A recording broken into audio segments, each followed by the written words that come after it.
Durante esta semana usted ha estado leyendo, espero, junto con el resto de la iglesia, el libro de los Hechos.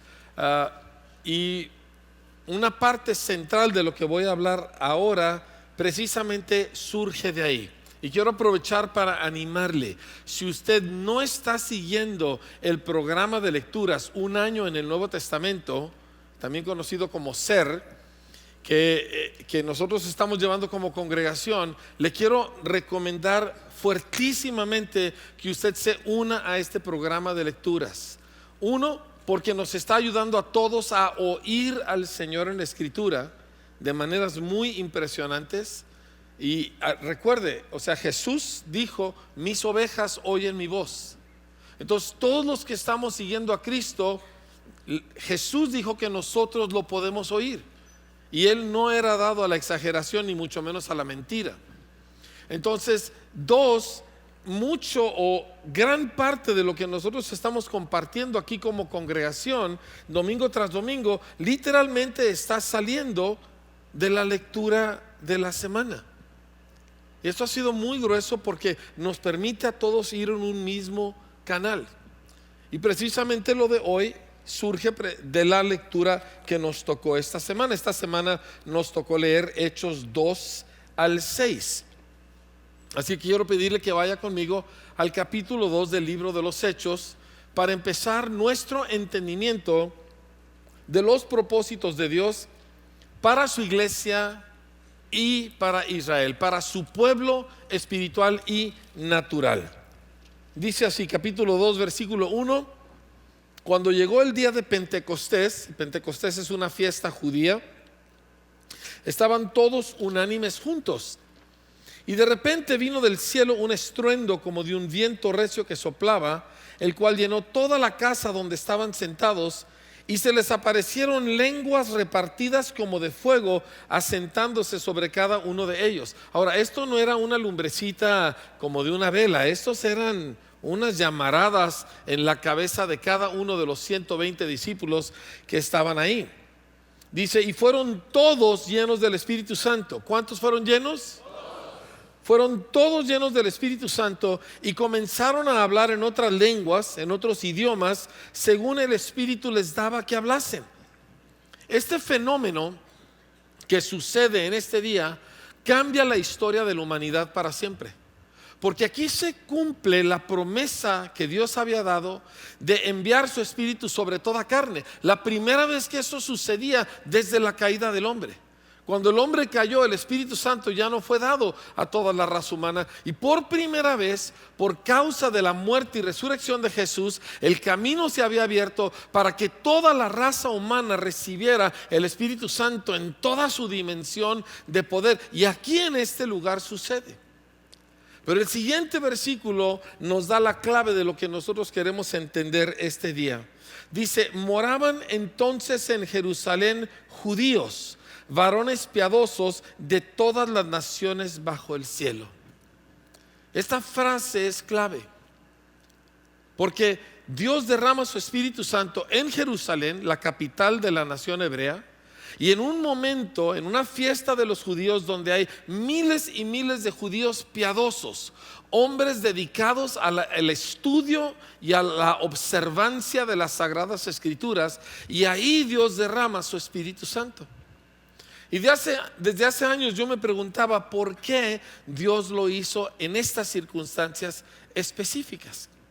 Y hay varias cosas que encuentro. Una que desde hace años yo vi es: el pueblo de Israel, los judíos piadosos, era gente dedicada al estudio de la Biblia, a entenderla y a obedecerla y a conectarse con ella.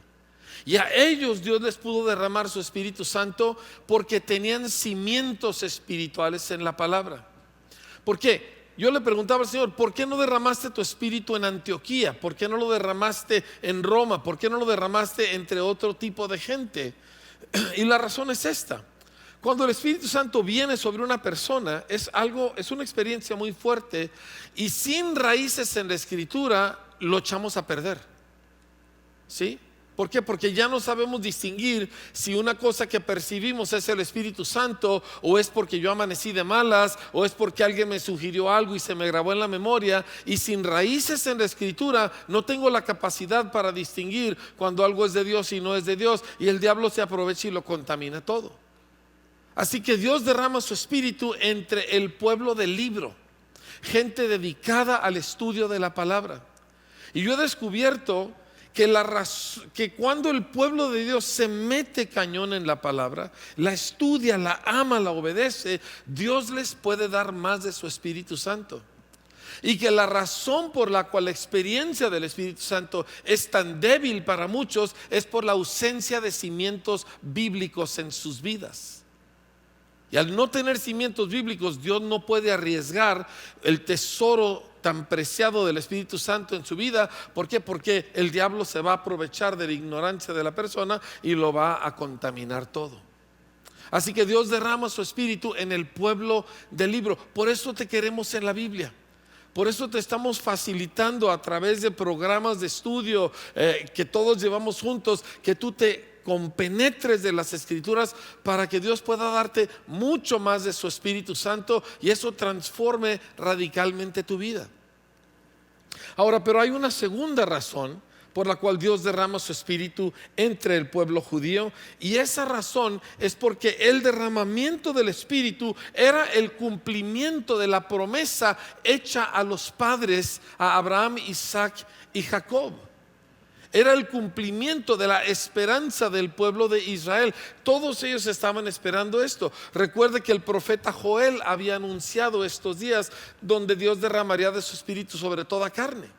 Entonces vemos que los propósitos de Dios para la raza humana estaban ligados, conectados a promesas que Dios le hizo a su pueblo específico, el pueblo de Israel.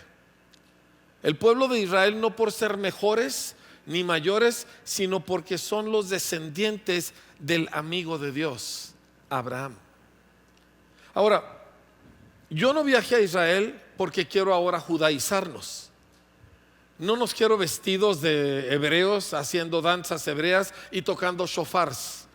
No se trata de eso. Y hay mucha gente que eso es lo que entienden por conectarse con Israel. Y de hecho es la razón por la cual a mí nunca me ha gustado mucho, porque Dios no nos llamó a ser judíos o a judaizar, pero sí nos llamó a entender la conexión en el Espíritu que tenemos con los propósitos de Dios que han sido manifestados a través del pueblo de Dios llamado Israel.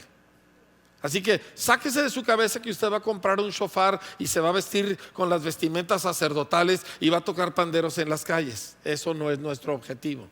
¿Está bien? Nuestro objetivo es entender los propósitos de Dios y nuestro lugar dentro de esos propósitos. ¿Está conmigo? Muy bien. Entonces, nosotros encontramos aquí a este pueblo judío que a través de ellos Dios desata sus propósitos para todas las naciones.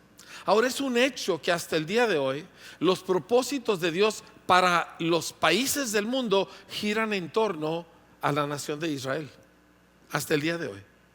O sea, la geopolítica gira en torno a lo que sucede en Medio Oriente, ¿sí? Y eso a pesar de que durante 1900 años no tuvieron país los judíos, ni siquiera tenían una lengua común, porque el hebreo era como el latín, solo se usaba para ceremonias religiosas, pero ya no era un idioma de uso diario.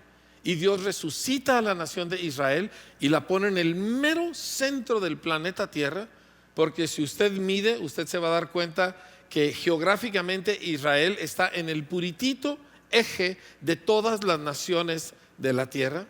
Y luego resucita el idioma hebreo, un idioma que no se había usado de forma popular en más de 2000 años, porque ya en el tiempo de Jesús el hebreo no se usaba en el día a día, se usaba el arameo.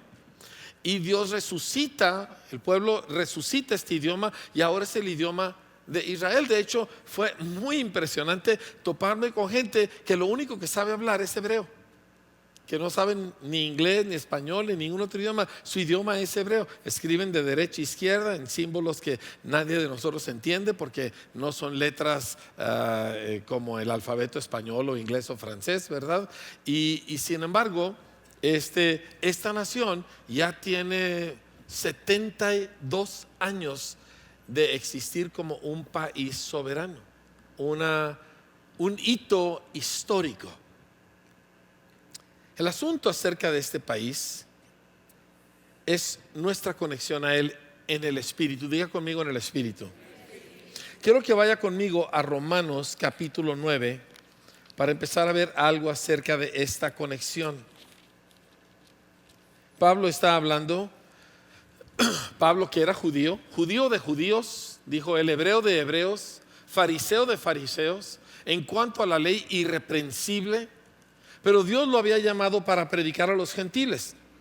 Capítulo 9, verso 1 de Romanos dice: verdad digo en Cristo, no miento, y mi conciencia me da testimonio en el Espíritu Santo, que tengo gran tristeza y continuo dolor en mi corazón, porque deseara yo mismo ser anatema. Esa palabra es una palabra muy fuerte, significa maldito.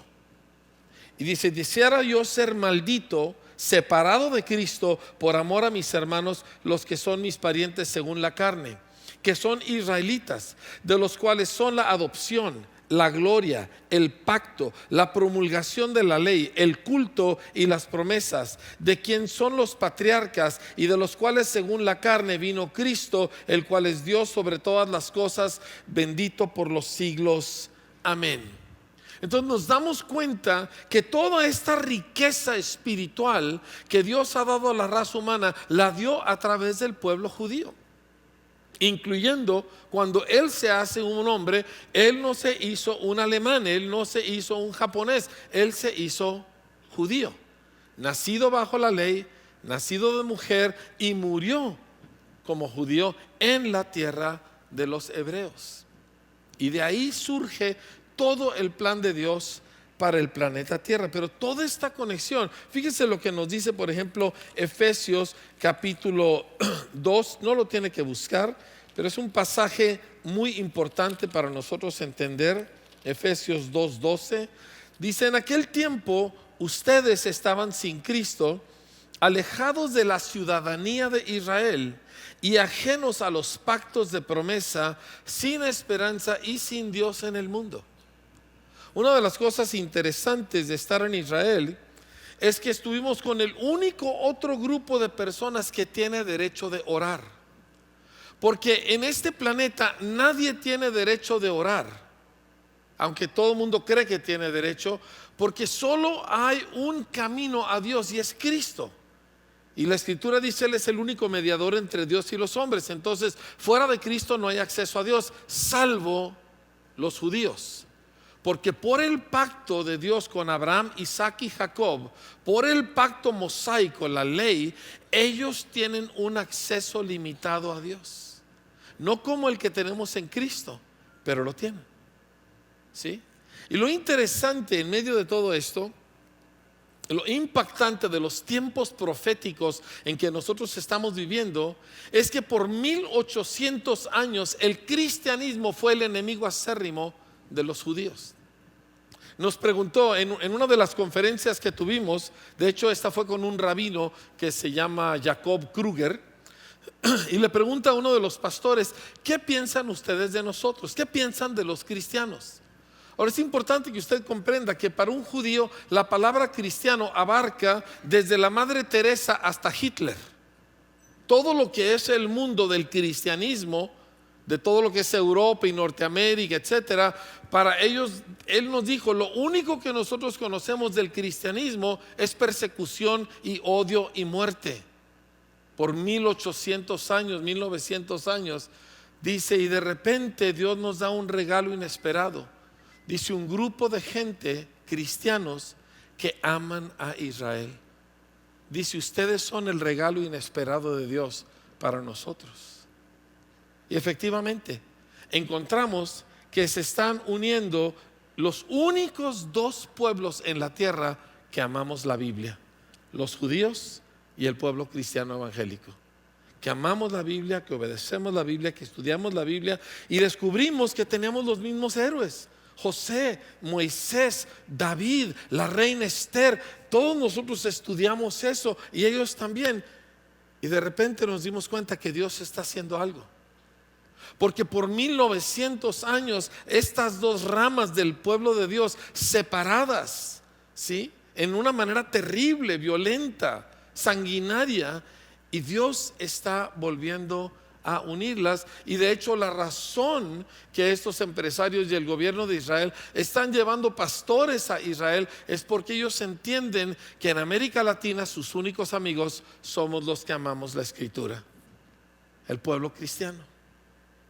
Pero esto es más que simplemente, ay, qué bonito. No, esto es profético. ¿Por qué? Porque la separación de las dos ramas del pueblo de Israel, y esto está profetizado en la Escritura, literalmente así, hablando de dos ramas, esa separación produjo las edades oscuras, el oscurantismo, las edades medias, donde la raza humana se redujo casi a nivel de animales. Pero ahora, como dijo el apóstol Pablo, en la redención de Israel, dice, va a significar la resurrección de entre los muertos. Vaya conmigo a Romanos capítulo 11 para que veamos un poquito más de esto. Romanos 11:11 dice, digo pues, ¿han tropezado los de Israel para que cayesen? En ninguna manera. Pero por su transgresión de los judíos vino la salvación a los gentiles para provocarles a celos. Y si su transgresión de los judíos es la riqueza del mundo y su defección, es decir, que ellos abandonan el reino, la riqueza de los gentiles, ¿cuánto más su plena restauración? Porque a ustedes hablo gentiles, por cuanto yo soy apóstol a los gentiles, honro mi ministerio, por si en alguna manera pueda provocar a celos a los de mi sangre y hacer salvos a algunos de ellos. Porque si su exclusión es la reconciliación del mundo, ¿qué será su admisión sino vida de entre los muertos? Continúa, dice, si las primicias son santas, también lo es la masa restante, y si la raíz es santa, también lo son las ramas. Ahora, esta analogía de raíz y ramas es muy importante para nosotros, así que guárdela en su mente y corazón. Continúa el pasaje y dice, pues si algunas de las ramas fueron desgajadas y tú, siendo olivo silvestre, o sea, salvaje del campo, has sido injertado en lugar de ellas y has sido hecho participante de la raíz y de la rica savia del olivo, no te jactes contra las ramas. Y si te jactas, sabe que no sustentas tú a la raíz, sino la raíz a ti. Y este es el apóstol Pablo ubicándonos a nosotros. Porque en la cultura religiosa nuestra, que la hemos heredado de los griegos y de los romanos, el resultado ha sido una idea de que yo y Dios, y yo tengo a Dios y Diosito y yo, y todo mundo, sea cristiano o inconverso, no, es que yo y Dios, y yo le pido a Dios. Y permítame decirle que eso no sale de este bendito libro. Eso sale de la religión grecorromana individualista, pero no tiene nada que ver con las páginas del libro de las Escrituras. Y lejos de ayudarnos, esa mentalidad ha arruinado y debilitado la experiencia en Dios del pueblo cristiano.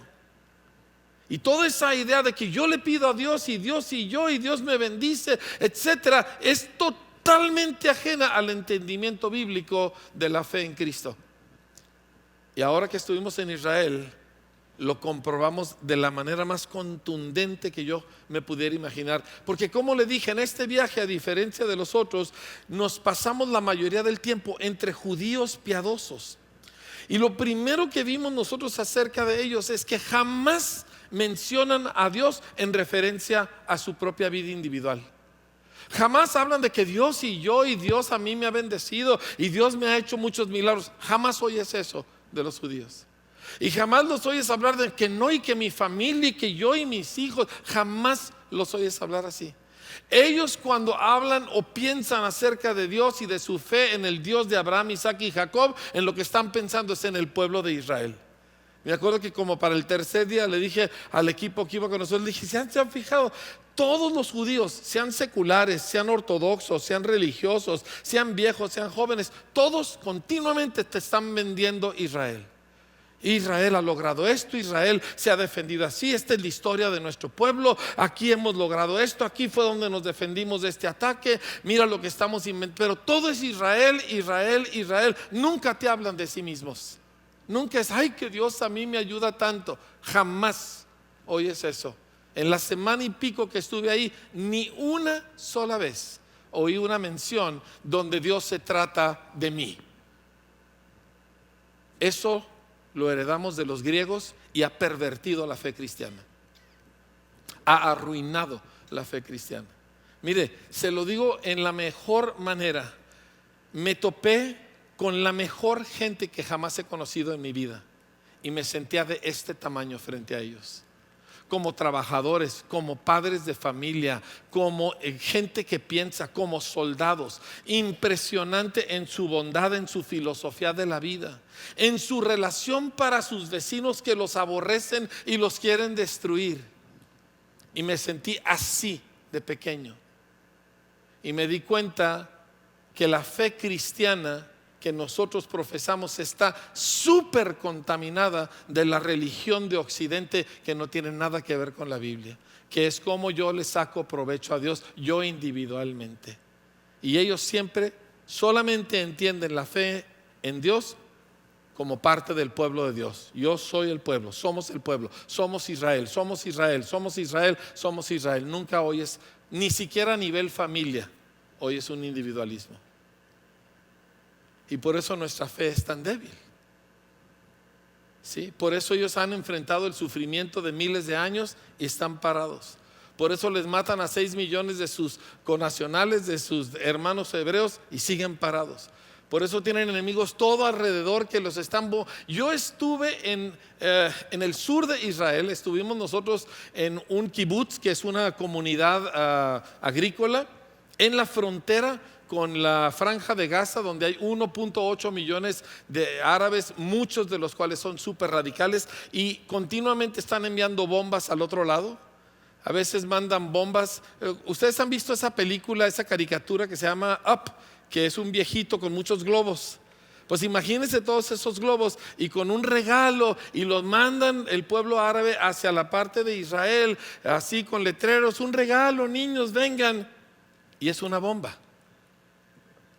Y lo ponen bien bonito y bien brilloso, y la caja bien bonita con su moño, para que los niños vayan y lo agarren y pum, explota y maten cuantos judíos puedan. Eso sucede todo el tiempo. Y ahí están.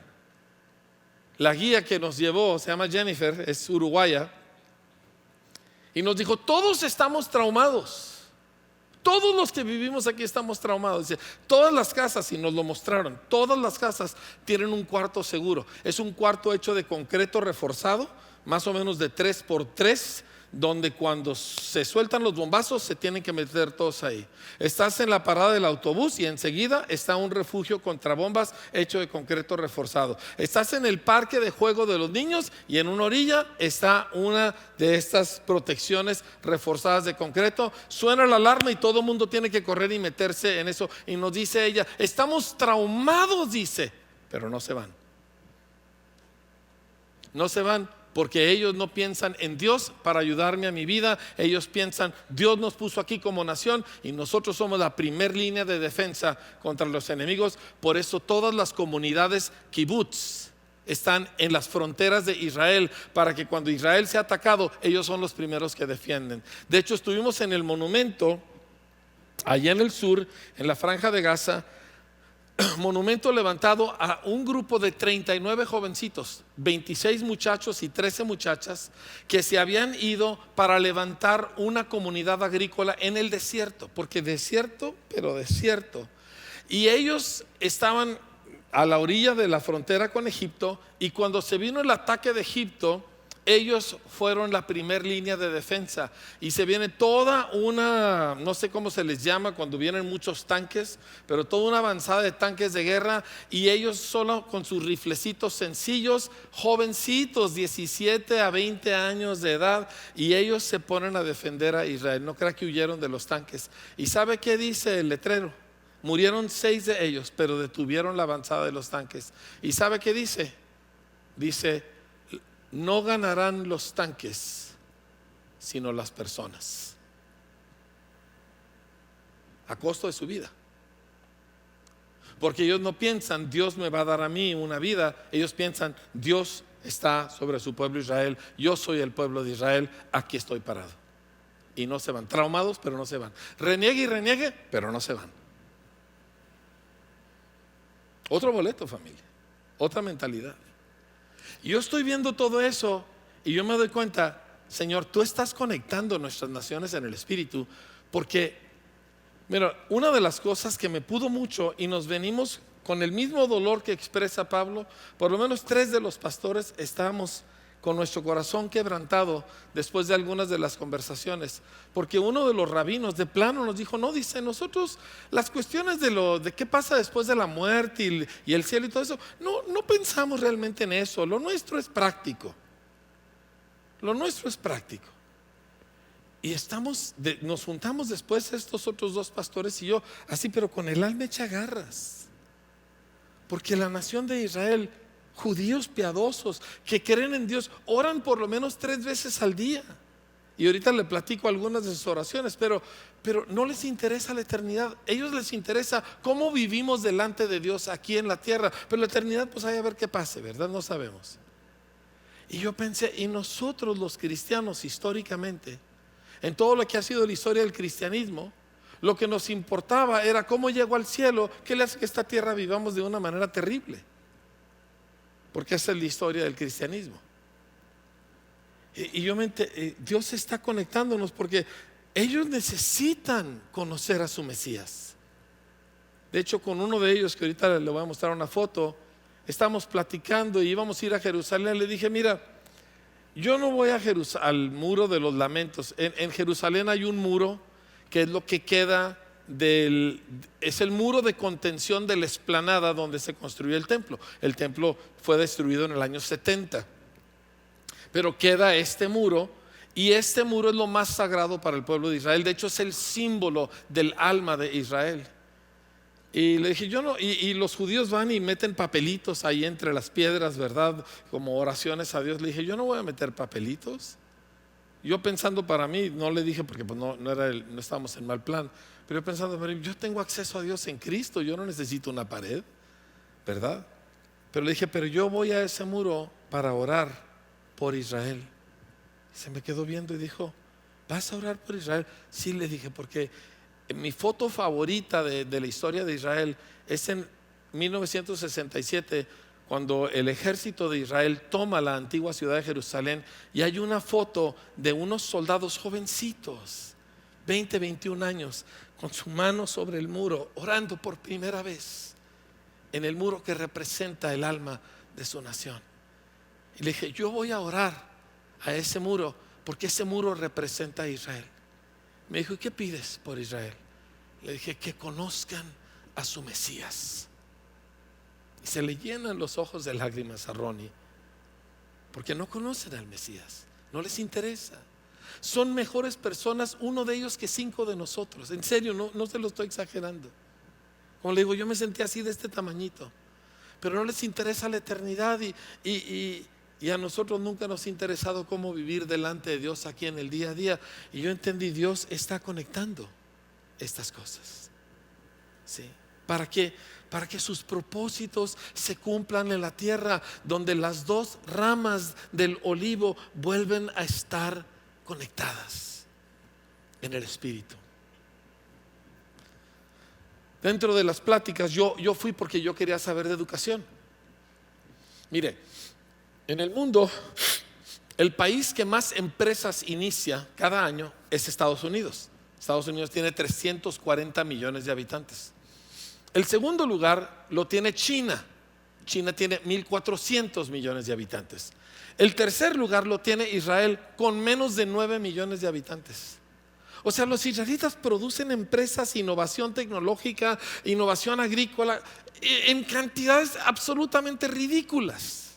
Yo dije, yo quiero saber cómo enseñan a sus niños, yo quiero saber qué le hacen a sus chamacos para que ellos funcionen, para que ellos hagan esto, porque, o sea, entre los americanos, pues hay una empresa nueva por cada 500,000 de americanos, entre los judíos hay una empresa nueva por cada 15 judíos. Es una locura, y todos han fracasado 3 o 4 veces, se levantan y vuelven a empezar otra. De hecho, ellos abrazan el fracaso como parte de su filosofía de vida. Y todos los grandes empresarios de Israel te dicen, lo mejor que me ha sucedido fue las 3 veces que fracasé. Yo pensé, nosotros los mexicanos fracasamos una vez y nos cortamos las venas, ¿verdad? Y ellos no, abrazan el fracaso, abrazan el sufrimiento. Es más, acabo de leer una camiseta que decía, no ames la solución, ama el problema. No, mano, yo lo que quiero es que Diosito me ayude, ¿verdad? A ver, ya dejaron de respirar todos ustedes. Ya se están sintiendo como yo me sentí, ¿verdad? De este tamañito. Y apenas estoy empezando. Aguántese. Sí, abróchese su cinturón. Yo voy a poner cinturones de aviación en estos asientos, porque aquí, amada familia, vamos a hacer una revolución. Déjame le platico de educación, porque es a lo que yo fui. Yo dije, yo quiero saber qué le hacen estos chamacos para que ellos hagan esto. O sea, ¿sabe que las computadoras que ustedes tienen, los chips vienen de Israel? ¿Sabe que la búsqueda de Google, que todo el mundo sabemos lo que es Google, todo eso, su centro de investigación principal está en Israel? Y Microsoft y Apple y todos los demás, todos están ahí. ¿Sabe usted que todo la industria de riego por goteo, número 1, fue inventada en Israel y es dominada por Israel? Fuimos a la fábrica donde no producen la manguera es fácil, esa la producen en todo el mundo, sino los aparatitos que meten adentro de la manguera para que gobiernen el flujo de agua, para que sin importar la presión salga solo la gotita que tiene que salir. Producen 22,000 millones de estos aparatitos por año. ¿Me está escuchando? 22,000 millones. Yo los vi, traje 2, los tengo en mi maleta, para que el mundo cambie. Porque el judío vive con una filosofía fundamental que se llama, nomás que siempre se me olvida cómo pronunciarla, Tikkun Olam, y significa reparar la tierra. Y el judío entiende que él ha sido puesto en esta vida para reparar el planeta, en el pedacito o en el pedazote, pero está aquí para reparar la tierra. Y yo pensé, qué brutos. O sea, ellos ahorita ya son una nación próspera. Cuando Israel nace era una nación de 600,000 habitantes, pobre hasta la pared de enfrente. Es más, Enrique Zimmerman, el periodista, que es de España y Portugal, él nos platicó que él se fue a Israel allá por los años 70, no recuerdo, 70, 75, y dice, mi país, Portugal, es un país pues tercermundista. Dice, cuando llegué a Israel entré en shock de ver la pobreza y de ver los carros anticuados y de ver en qué condiciones estaba este país. Y todos los vecinos alrededor por el petróleo, riquísimos en armamentos y en todo. Ahorita todos los vecinos de Israel están en caos. Siria, años y años de guerra civil. Egipto, un desorden de empobrecimiento. El Líbano, guerra civil y así por el estilo, ¿verdad? Irak igual. Y Israel es rico, es impresionantemente rico y poderoso. ¿Y sabe qué están haciendo ahora? Están buscando cómo logramos que haya paz con nuestros vecinos. Y me dijo uno de ellos, dice, puede que nos tardemos 100 años, pero vamos a lograr la paz. Y le están ayudando a sus vecinos a cómo mejorar su producción agrícola. A los vecinos que los quieren matar, a los vecinos que les avientan bombas. ¿Por qué? Porque el judío entiende, yo estoy en este planeta para reparar el planeta. Y yo me pregunto, Enrique, ¿para qué estás tú en el planeta? Y te pregunto a ti, ¿para qué estás tú en el planeta? ¿Para qué crees en Dios? ¿Para qué lees la Biblia? El judío lo hace para reparar la tierra. ¿Para qué lo haces tú? Y me di cuenta que la razón que nuestro cristianismo es tan débil, tan diluido, es porque está totalmente contaminado de un egoísmo que no viene en la Biblia y que no lo aprendiste en la Biblia. Lo aprendiste en las religiones grecorromanas que invadieron el occidente con sus mentiras y su contaminación. Y es tiempo, iglesia, y por eso Dios está conectando a las ramas del olivo. Es tiempo que surja la clase de cristianismo que vemos en el libro de los Hechos, que era tan impresionante la vida de estos que los judíos se sentían de este tamañito. ¿Me está usted captando? Y la única manera que nuestra nación se va a convertir a Cristo, no a otra versión griega romana del cristianismo, es porque el pueblo de Dios se conecta con Dios como está aquí en la Biblia, para reparar la tierra, no para ver cómo Dios lo saca de sus aprietos. Y el resultado es que el mundo voltea y ve a Dios en medio de nosotros.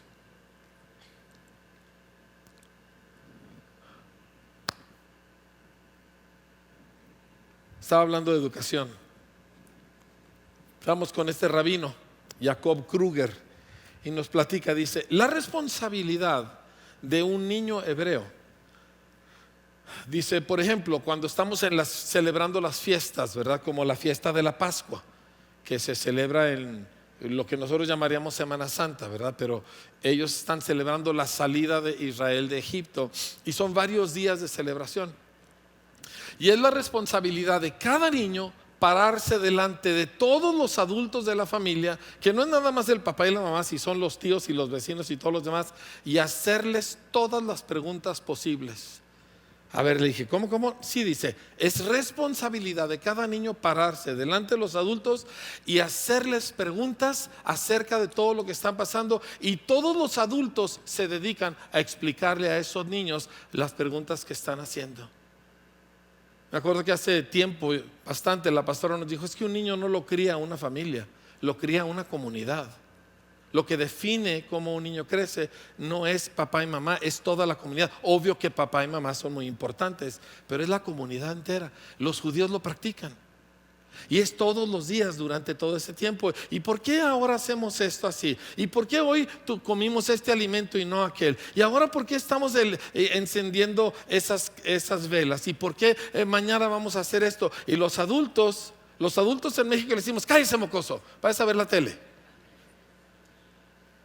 Pero el adulto judío entiende que él está aquí en la tierra para reparar la tierra. Y parte de ello es que ellos le explican a estos niños sus raíces, que les expliquen lo que creen, qué ha hecho Dios con ellos. Así que toda la conversación es dominada por los niños. Yo pensé, ¿yo he leído eso en la Biblia? Claro, Jesús en el templo haciendo preguntas y los judíos respondiendo a sus preguntas. Y pensé, qué mal estamos, qué horrorosos somos nosotros, porque para nosotros los niños son un estorbo. Y sí, ay, mi hijo, cómo te quiero, pero eso es nada más para satisfacerse uno emocionalmente. Pero invertirse, prestarle atención, responder a sus preguntas, ¿qué te pasa? Esta es conversación de adultos. Y luego nos platica, dice, la mamá judía, cuando su niño llega de la escuela, nunca le pregunta qué aprendiste hoy en la escuela o cómo te fue en la escuela. Dice, jamás vas a oír eso. La pregunta que le va a hacer es, ¿qué preguntas hiciste hoy en la escuela, amigo? ¿Qué preguntaste hoy? Y el niño le tiene que platicar a su mamá, pues le pregunté esto al maestro, le pregunté aquello al maestro, le pregunté aquello al maestro. Y yo pensé, en México los niños levantan la mano para ir al baño, no para preguntar. O sea, quiero que usted capte qué tan metida está en nuestra cabeza una mentalidad que no tiene nada que ver con Cristo ni con la Biblia.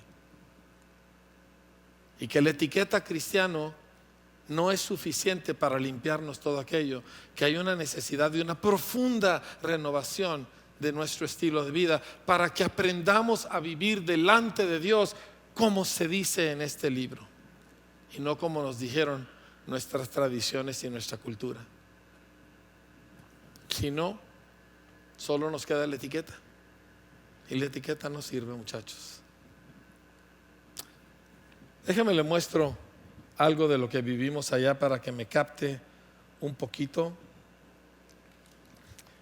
Le puse a esta plática injertados las dos ramas del Israel de Dios. Como leímos aquí con Pablo, cuando dice algunas ramas fueron desgajadas, pero tú fuiste injertado y lo que te alimenta es el pueblo judío.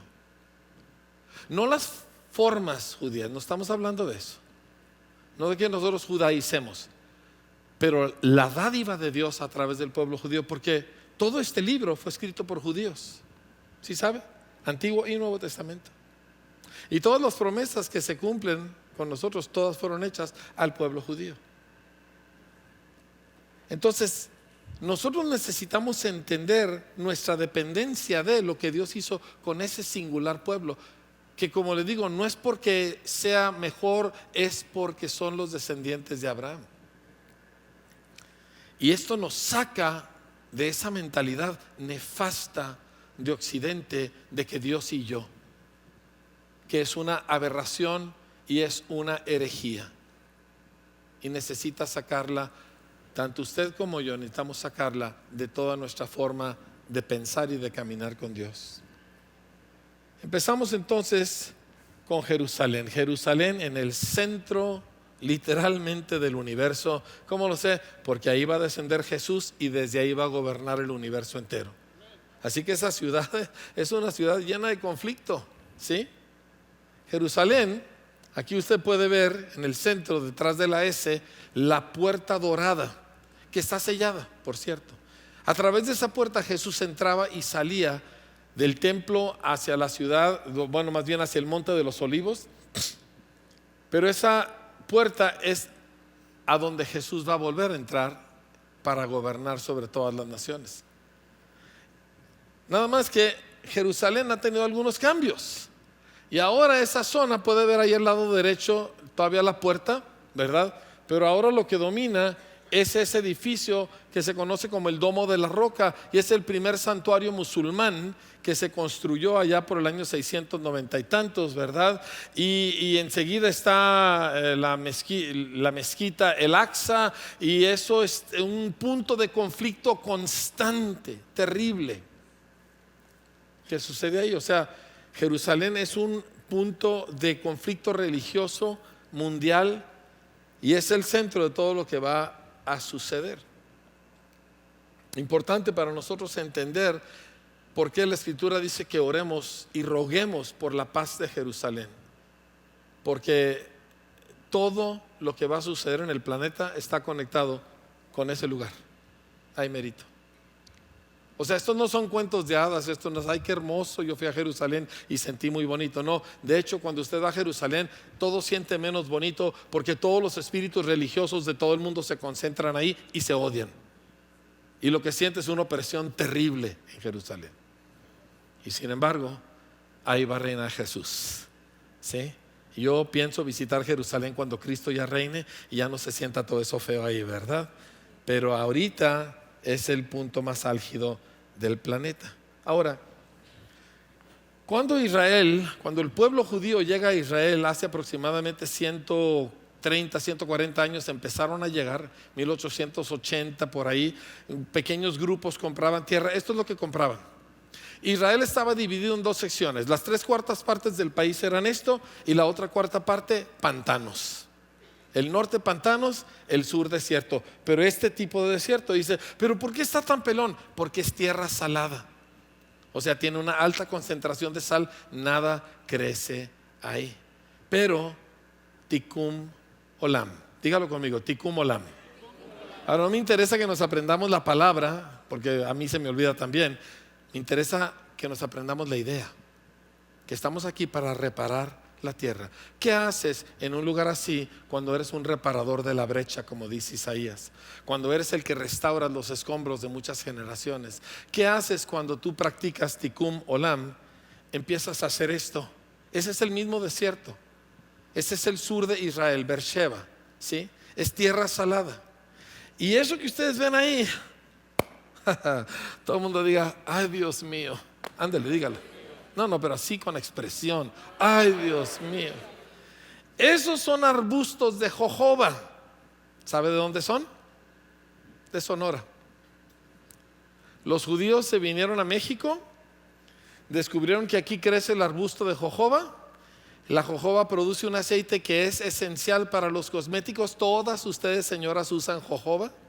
No lo saben, pero lo usan y pagan un ojo de la cara por tenerlo, ¿sí? Porque es uno de los elementos esenciales en todos los cosméticos y se produce en Israel. Y ese desierto tan horrible que les mostré, ahora son miles y miles y miles de hectáreas con cientos de miles de estos árboles que aquí en Sonora crecen de este tamaño, pero ellos con la cuestión de la irrigación de goteo y el fertilizante por goteo, los han hecho, como puede ver ahí la troquita, se da una idea de que son más del doble del tamaño de lo natural y son de Sonora, por el amor de Dios. ¿De dónde son? En Sonora todavía quedan 2. Todo es la mentalidad. Tikkun Olam. Yo estuve donde se cultiva aquello, en un kibutz increíble. Otro domingo le voy a hablar de los kibutz, que son una locura increíble. Pero lo que quiero que vea es que la tierra no importa si está salada, si está amargada, si es empantanada. Lo que importa es la mentalidad de la gente. Y por eso la Escritura dice que renovemos nuestro entendimiento. No podemos seguir nosotros, ay, ahora soy evangélico, Diosito me ayuda más que antes. O sea, eso tiene que salirse de nuestra cabeza. Estamos aquí para reparar el planeta y prepararlo para la segunda venida de Jesús, salvando las almas, pero también salvando la tierra. El resultado es esto. Esto es Israel. Esto que usted está viendo aquí. Esos montes que le mostré hace rato, ahora son así. Han sembrado cientos de millones de árboles, todos sembrados a mano, todos individualmente, todos con mangueras de poliducto, con sus aparatitos de riego. Todas esas cientos de hectáreas de bosque que usted ve, todas tienen tubos por debajo para irrigar a esos árboles. Del agua que se usa en Israel, que una gran parte es de máquinas, plantas desalinizadoras que le sacan la sal al agua del mar y también del mar de Galilea, que es agua dulce. Pero ellos, de todo el agua que usan, reciclan el 86% del agua, casi el 100% de todo el agua que usan, la vuelven a recuperar, la purifican, la vuelven a usar, la vuelven a recuperar, la purifican y luego la mandan a irrigación, la mandan a diferentes usos, pero no se tira nada, porque no hay mucha agua y cada vez hay más gente. Y la nación que empezó con 600,000 habitantes ahora tiene 9 millones de habitantes y hay que todo el mundo se baña y todo el mundo toma agua y todo el mundo usa excusados y luego vuelven a usar su agua. Y eso es lo que han hecho. Y no sale solito. No es de que voltearon y dijeron, va, mira nada más qué pasó. Esto fue trabajo. Diga conmigo, trabajo. Diga conmigo, es una soberana pela. No, pero dígamelo con entusiasmo, dígamelo con énfasis, dígamelo como que usted tiene algo de judío adentro. Sí, diga conmigo, es una soberana pela. Así es. Y cuando tú estás huyendo del sufrimiento y huyendo del trabajo y huyendo del problema, lo único que haces es nada. Pero cuando tú no le tienes miedo ni al problema, ni al sufrimiento, ni al fracaso, Tikkun Olam, cambias el planeta. Y ahora están ayudando a Jordania a hacer esto. Ahora nosotros fuimos parte de aquello y fuimos nosotros a participar en la reforestación de Israel. Dice, pero ya tienen mucho bosque. Así es, pero quieren más. Israel era 3/4 partes desierto, ahora es menos del 40% desierto, porque es el único país del mundo que ha hecho retroceder el desierto. El desierto llegaba hasta Jerusalén, ahora el desierto a duras penas llega hasta Beersheba, que está en el sur. Ya solo como el último 40% de Israel es desierto. Y créame que para cuando esto termine, ellos van a haber poblado todo aquello con toda clase de plantas y con toda clase de cosas, porque es la mentalidad lo que importa. O sea, una fe aterrizada, aplicada, no para que a mí me vaya mejor, sino para que a la tierra le vaya mejor, para que a la ciudad le vaya mejor, para que a la comunidad le vaya mejor. Así que fuimos nosotros al programa de reforestación. Él es uno de los israelíes que nos estuvieron explicando todo y nos enseñó cómo se hace. Y aquí ustedes pueden ver a algunos mexicanos. Él se llama Fernando. Este es Gilberto Rocha, el pastor de Centro Cristiano Calacuaya. Y atrás puede ver a Alejandro Escobedo sembrando su arbolito. Y obviamente no podía faltar su pastor, ¿verdad? ¿Sí? Y a mí me tocó leer esto. Cada árbol que se planta, se ora por esos árboles, porque ellos donde están completamente enfocados es cómo vivo esta vida delante de Dios. Así que para plantar un árbol hay una oración. De hecho, fuimos al lugar donde estuvo el primer templo o el primer tabernáculo, que es Silo, que es en los territorios ocupados y que es una zona muy peligrosa. Y allá vamos, ¿verdad? Sí. Yo pensé que bueno que no vino Tita, porque Tita se hubiera quedado en el hotel, porque unos caminitos de este tamaño y enemigos por todos lados. Y ese lugar de Silo, ahí hay todas las evidencias que demuestran que es ese lugar. Y ahí fue donde oró Ana. ¿Se acuerda de Ana? La mamá de Samuel. Y ella oró en silencio, solo movía los labios sin hacer ruido. Y el sumo sacerdote pensó que estaba borracha, pero ella estaba orando de la aflicción de su corazón. Y en honor a eso, los judíos oran 3 veces al día en silencio, orando 18 diferentes bendiciones cada una de las veces, 3 veces al día. Pero nos dijeron una cosa que nadie de nosotros sabíamos: es la primer petición personal registrada en la Biblia, y por eso los judíos oran en honor a Ana. Pero lo interesante, lo increíble de la oración de Ana es que su oración y su necesidad y su clamor no recibió respuesta hasta el día que ella sometió su necesidad personal a los propósitos eternos de Dios. Me encanta la forma en que lo describió alguien que escuché hace años, que dijo que Ana estaba básicamente por dentro gritando: necesito un hijo, necesito un hijo. Y del cielo una voz diciendo: quedito, necesito un profeta, porque Israel se había desviado y el tabernáculo estaba lleno de prácticas paganas, inmoralidad. Y yo: necesito un niño, necesito un niño. Y la voz del cielo: necesito un profeta.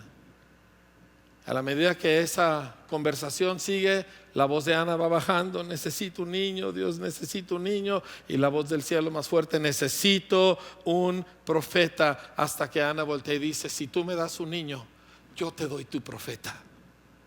Y cuando la necesidad de ella se conectó a los propósitos de Dios y dejó de estar ella con su aflicción personal, sino que digo: lo que tú quieres, yo te lo suplo.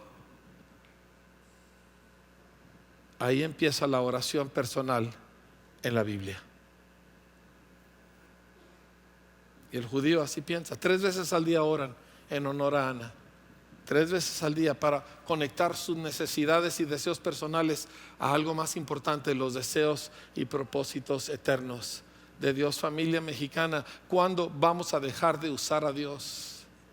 ¿Cuándo vamos a dejar de creer que por pedirle a Dios con un versículo de la Biblia tenemos derecho de mangonearlo para que Él nos dé las cosas que queremos? ¿Cuándo vamos a entender que Él es tan bueno que nos podemos someter a sus propósitos y lo nuestro está cubierto, familia? Eso es lo que transforma la tierra. Y estos judíos han cambiado el planeta sin creer en Cristo, sin el poder del Espíritu Santo, pero por una mentalidad cambiada. Yo quiero eso en mi tierra. Yo no quiero entretener cristianos. ¿Sabe por qué a mí no me gusta llevar a gente a Israel? Porque yo, ¿por qué quiero hacer turismo? Yo lo que quiero es cambiar mi nación. Yo quiero, así como ellos siembran. Averigüé que un amigo mío aquí en México, voy a traerlo aquí a Parral, Fernando Ruiz de la Rosa, que es un mexicano, lo quiero muchísimo, amigo de gobernadores y todo, pero es increíble persona. Pues él se puso y sembró 200 olivos en un terreno árido que tenía, porque usted sabe, él está en Piedras Negras, Coahuila, que las piedras están negras porque el sol las quemó, ¿me entiende? Es un lugar terrible, clima, y él los sembró y les puso riego por goteo, y los árboles están gigantescos. Y le dije, ¿qué estás haciendo? Nada, dice, el suelo está lleno de aceitunas. Le dije, ¿tienes una fábrica de aceite de oliva? Pon a producir aquello. No, dice, ya me voy a ir. Ya le dije, tienes que averiguarme dónde hay olivos que resistan los fríos de Chihuahua, porque yo quiero sembrar olivos en Chihuahua. Yo quiero cambiar todos los mezquites por olivos. ¿Alguien está conmigo? ¿Sí? Escúcheme bien. Yo no quiero 20 olivos, ay, qué hermoso, ¿verdad? Yo quiero 20,000 olivos. ¿Alguien tiene tierras que quiera meterse esto conmigo? ¿Alguien tiene tierras aquí? Tierras malas, secas, sin agua, con sal, donde podamos sembrar olivos. ¿Qué piensa? ¿Que yo nomás le estoy diciendo esto para entretenerlo? Yo quiero meterle una friega a usted, ponerlo a trabajar y producir un montón de aceite de oliva para que usted se haga rico y diezme. ¿Está bien?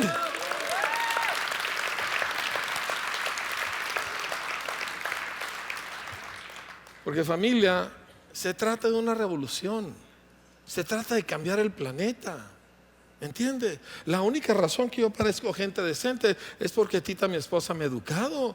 Pero yo dentro de mí, yo no creo que yo estoy aquí para, ay, qué bonito congregación tenemos. Yo quiero cambiar mi país. Mire, se lo digo honestamente, yo aborrezco el mezquite. Cuando Cristo vuelva, yo quiero un mezquite en un museo, nada más para saber que hubo mezquites. ¿Me entiende?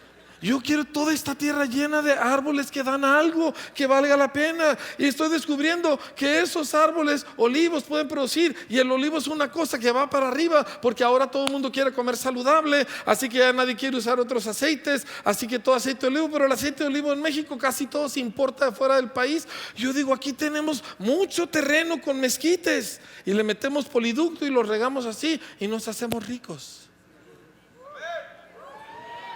Uno entusiasmado. Ahora, no estamos haciendo esto por ganar dinero. Queremos hacer esto por sanar la tierra, por reparar el planeta. Mire, yo viajo por España. Todo España está cubierto de olivos, donde antes eran mezquites. Era puro mezquite, ahora son puros olivos. Y digo, del ingenio de un mexicano al de un gachupín, disculpe, pero le ganamos nosotros. Pero necesitamos pensar más allá de nuestras propias narices, ver más allá de nuestra propia necesidad y entender que Dios nos ha puesto en este planeta y nos ha dado su Espíritu Santo y nos ha dado 8,000 y pico de promesas para que reparemos la tierra, para que nosotros llevemos a cabo aquello para lo cual fuimos puestos aquí. Así que todos estos pastores fuimos y plantamos árboles. Le voy a mostrar un par de cosas más acerca de Israel para cerrar, porque ya el tiempo ya corrió mucho. ¿No pueden apagar el reloj? Esto es Israel. Por un lado, un coliseo construido por Herodes, tiene más de 2,000 años. Estas son las playas que están enseguida de ese coliseo. Y por otro lado, edificios como este en Tel Aviv, cientos de ellos. Yo fui a Israel hace 25 años, no había uno solo. No había uno solo. Es tanta la construcción en Israel que alguien nos preguntó, dijo, ¿saben cuál es el ave nacional de Israel? Dijimos, no, dice la grúa. Porque todo Israel está lleno de grúas, porque están a construye y trabaje y trabaje. Pero cuando llega el día de reposo, todo el mundo agarra todas sus tabletas, sus teléfonos, sus televisiones y las apagan por 25 horas. Eso nos pidió uno de los rabinos. Dijo, miren, les pido 3 cosas. Yo otro día hablaré de ellas, pero le menciono esta. Dijo, este aparato apáguenlo por 25 horas. Ellos el viernes a las 6 de la tarde apagan ese, y la televisión y la estufa y todo lo eléctrico. No usan nada eléctrico por 25 horas. Y a las 7 de la tarde del sábado vuelven a encender las cosas. Ese es tiempo para salirse al campo, para platicar con familia, para tener comunión unos con otros. No cocinan, todo lo tienen que haber cocinado el viernes, porque ya el sábado no van a cocinar nada, ya está todo cocinado, porque es un día de descanso. Los 6 días trabajan como bestias y el séptimo descansan como debe ser. Nosotros ni fu ni fa, ni trabajamos los 6 ni descansamos el séptimo. ¿Sí? Y pues véanos cómo estamos. Vivos y amolados. Todo es un cambio de mentalidad. Diga conmigo, un cambio de mentalidad.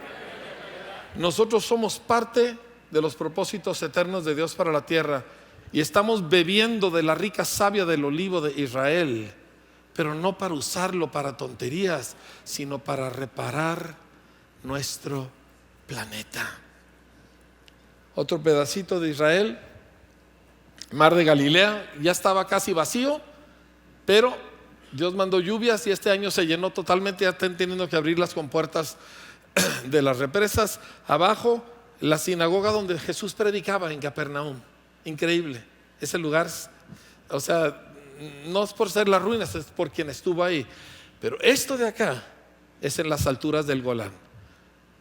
Frío, casi nos morimos de frío, una cosa terrible de frío y de viento. Y desde allá arriba defienden a Israel. Esas son las trincheras que están bardeadas con muros de concreto reforzado. Y desde ahí defienden a su nación, porque todo lo que ve alrededor es puro enemigo hostil. Y le quiero platicar la vida de un joven judío, y con esto cerramos esta parte. Porque el joven judío, a eso fui yo dije, ¿qué hacen con estos chamacos? ¿Qué hacen con estos jóvenes? Cuando terminan la prepa a los 17 años más o menos, un año de voluntariado a fuerzas, o sea, tienes que hacerlo. Y después de un año de voluntariado, 3 años de ejército obligatorio para todos, hombres y mujeres. No de que marches el sábado, ¿verdad? No. 3 años en el ejército, manejando tanques, manejando aviones, manejando aparatos de guerra que cuestan cientos de millones de dólares. De hecho, en una parte de la gira fuimos a un lugar precisamente en esta zona de las alturas de Golán, donde fabrican artículos de cosmético a base de aceite de oliva.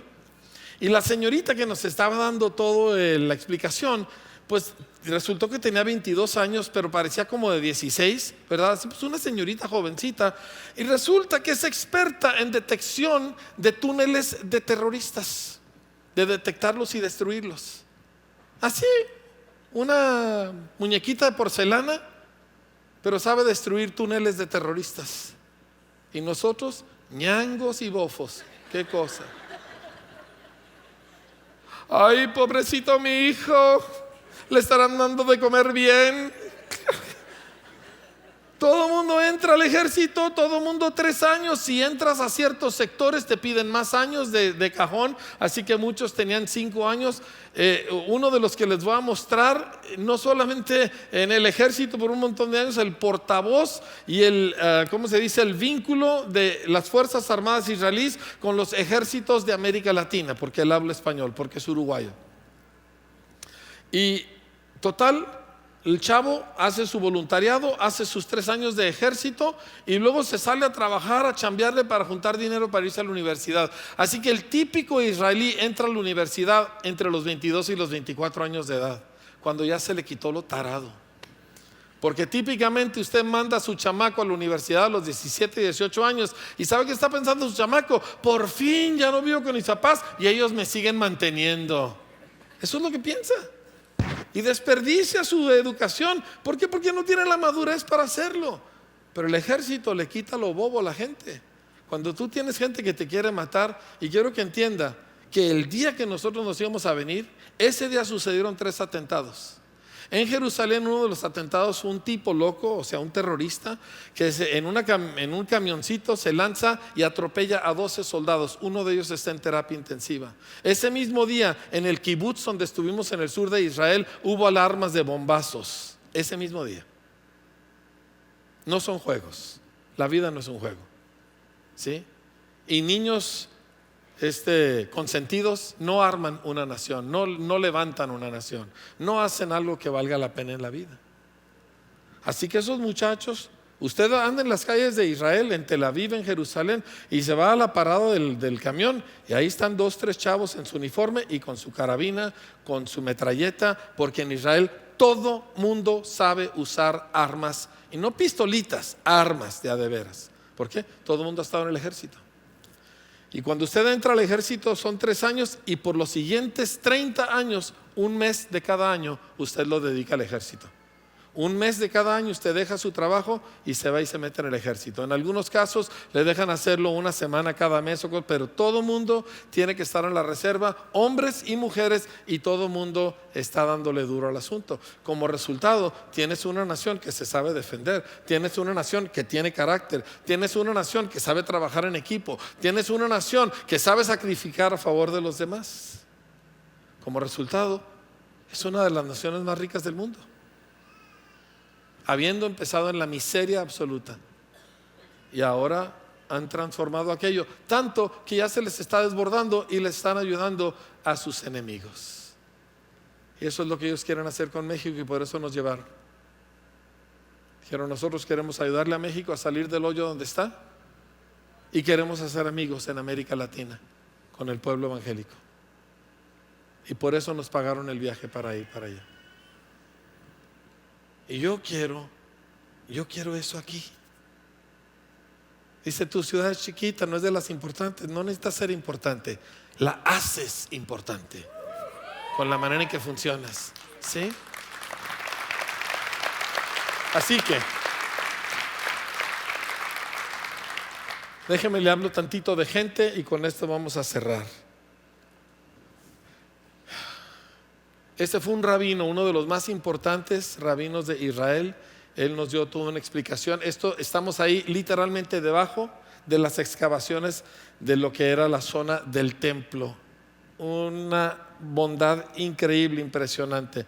Le digo a Tita: todo lo que tú quieres que un pastor sea, ¿verdad? Ese señor, precioso espíritu de gente. Este otro, el que está del lado derecho, es Jacob Kruger, un rabino del norte de Israel, ¿sí? Y el que está enseguida es uno de sus hijos, ¿sí? Y ni siquiera es el mayor, es el del medio, que ya salió del ejército y está estudiando medicina. Y ahí estaba, estudia mientras su papá hablaba. Los judíos típicamente tienen de 6 a 8 chamacos. Todo mundo. A ver, ¿qué pasó? Nadie dijo gloria a Dios, nadie dijo yo me apunto, nadie dijo a mí todavía me faltan 3. ¿Qué pasó? Porticum olam, porque es para reparar la tierra, porque se necesitan hijos. ¿Y sabe qué? Por causa de esa visión de pueblo, porque como le dije, el israelí no piensa en su situación, en su comodidad, en que no, la familia pequeña vive mejor, ¿verdad? Yo dije la familia egoísta vive mejor, más o menos suena igual, ¿verdad? Pero el punto es esto: ellos están pensando, es que estamos reparando la tierra. Así que Israel tiene la más alta tasa de natalidad de todo el mundo, más que los árabes, más que los mexas, más que todo el mundo. Producen más chamacos que nadie. Pero para tener familias de 5, 6, 7 chamacos, alguien tiene que dejar de trabajar. No pueden trabajar papá y mamá con tanto chamaco. Entonces, para ellos edificar su nación, a nivel individual, todos tienen que bajar su nivel socioeconómico, porque tienen que vivir de un sueldo. Todos tienen que tener una casa más chica, menos ropa, menos lujos, menos juguetes, menos aparatos. ¿Por qué? Porque están reparando la tierra con los hijos que le dan. Otra mentalidad, ¿verdad que sí?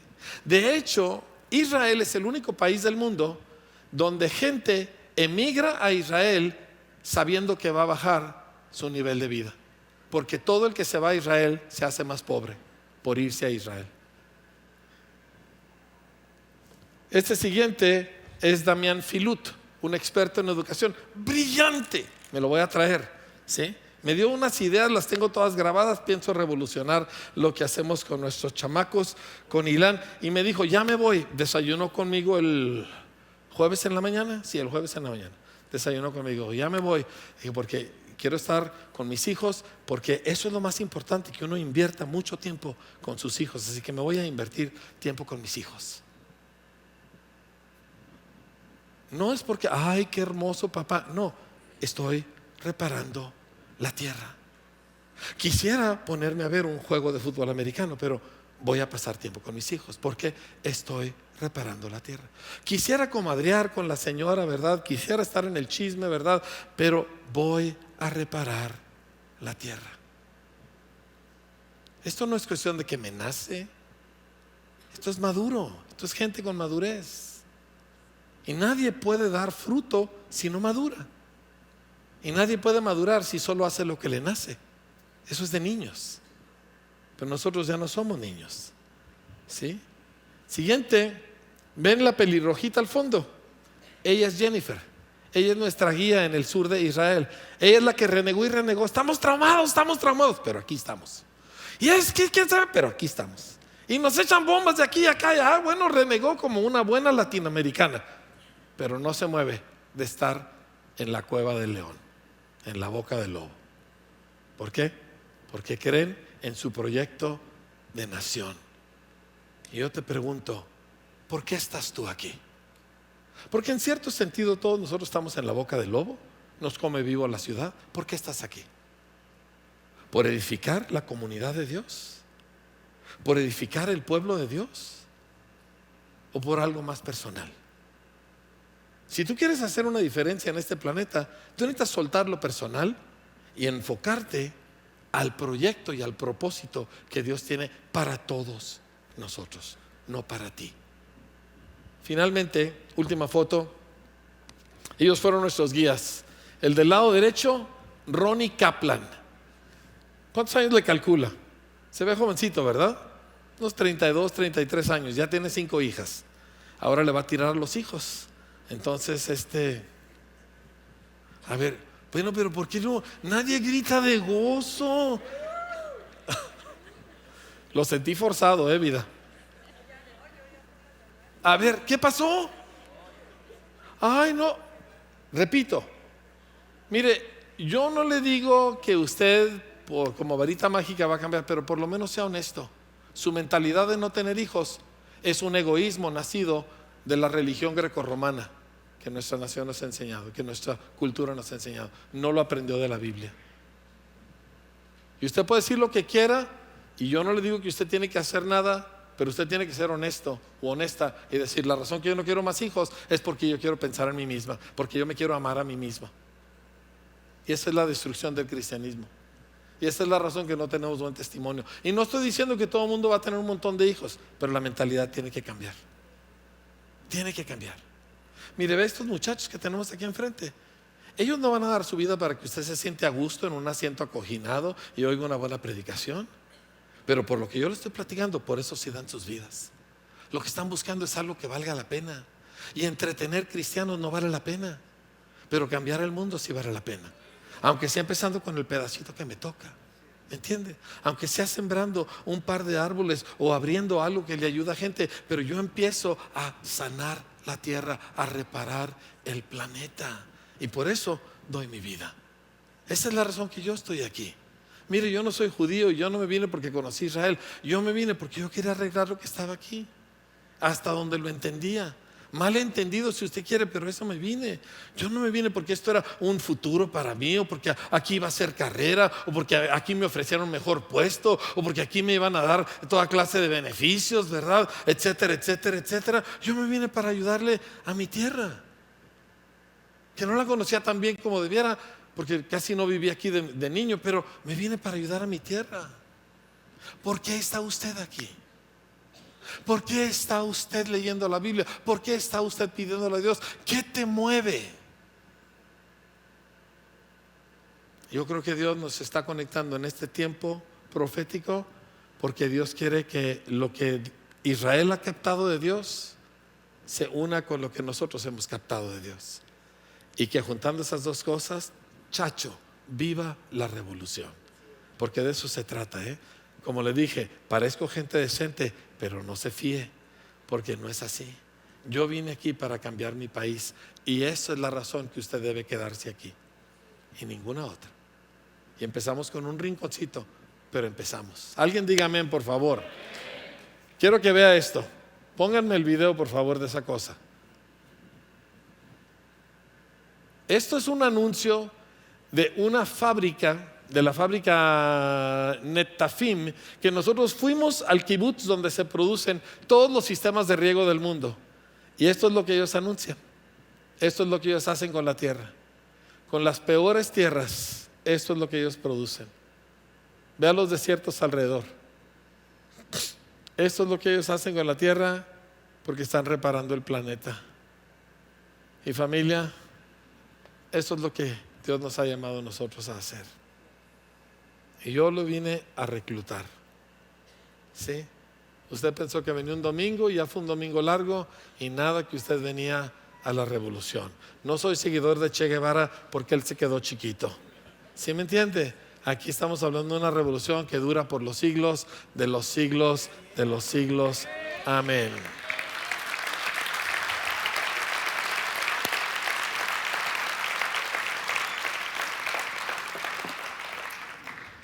Quiero cerrar orando, ¿sí? Y cuando terminemos le voy a enseñar cómo debemos ser los mexicanos cristianos. ¿Está bien?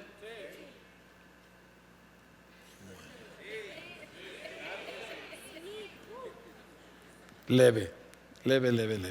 Pero vamos a aprender. Estamos aprendiendo, ¿verdad que sí?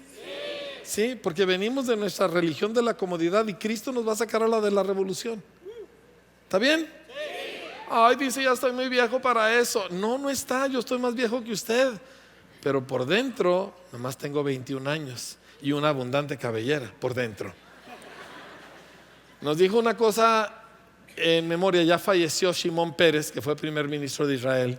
Nos llevaron al Centro de Innovación Shimon Peres en Tel Aviv. Espectacular el lugar, increíble. Pero nos dijo una cosa: no eres tan viejo como dice tu calendario, eres tan joven como dicen tus ideas. Así que mi calendario dice 62 años, los cumplí en Israel, pero por dentro yo tengo 21 años y yo quiero una revolución para mi país. ¿Está usted conmigo? Denle un aplauso al Señor y póngase de pie. Todo el mundo bien fuerte. Tikkun Olam. Las dos ramas del olivo se juntan en estos tiempos donde Dios está terminando sus planes para el planeta Tierra. Y la conexión va a producir la salvación de los judíos y la salvación de nuestras tierras. Y Cristo va a volver muy pronto, iglesia. Y yo tengo prisa porque yo no le puedo entregar este planeta en estas terribles condiciones al Señor de la gloria. ¿Está conmigo? ¿Sí? Entonces vamos nosotros a pedirle al Señor una renovación de mente, una revolución en nuestro interior, salirnos de este individualismo y egoísmo que ha destruido la fe cristiana y meternos en la visión de una comunidad revolucionaria. Y si alguien se espanta con esas palabras, hay un montón de gente que se lo puede decir más bonito, pero la verdad de la verdad es que esto es una revolución. Padre, te pido en el nombre de Jesús que tu Espíritu Santo que tú diste, Señor, que revolucionó a esos 120 judíos, Señor, que habían creído en ti, que transformó Jerusalén y luego el mundo entero, Señor. Yo te pido que ese mismo Espíritu Santo que tú un día prometiste, Señor, a través del profeta Joel, ahora venga sobre tu pueblo aquí en Chihuahua, aquí en Parral, aquí en México, Señor. Venga y revolucione nuestro corazón y nuestras mentes, Señor. Y Señor, queme con fuego del cielo toda la contaminación grecorromana que convirtió, Señor, las palabras de este bendito libro en una religión de mangonear a Dios para sacarle los favores que queremos. Perdónanos, Señor, y líbranos, Señor. Y ayúdanos, Espíritu Santo, a una revolución en nuestro pensamiento. Padre, te pido que el que se siente cansado, que el que ya solamente está buscando años tranquilos y seguridad, te pido, Señor, que al joven que solo está buscando diversión, que a las personas que solo están buscando economía, que a todos nos revoluciones la mente, Señor, y nos hagas instrumentos para reparar la tierra en el nombre poderoso de Jesús. Te pido por una comunidad, que no seamos nosotros un costal de gatos, Señor, sino que seamos nosotros un cuerpo unido. todos, Señor, aportando cada uno, Señor, la gracia que nos has dado para el bien común, para que como pueblo, como tu proyecto en la tierra, nosotros te demos a conocer, Señor. Y que, Padre, en estos últimos días del planeta Tierra, porque estamos en los últimos días, Señor, las dos ramas del olivo se vuelvan a unir, Señor, y los propósitos de Dios, tanto los terrenales como los eternos, se cumplan cabalmente para la gloria de Cristo Jesús. Amén.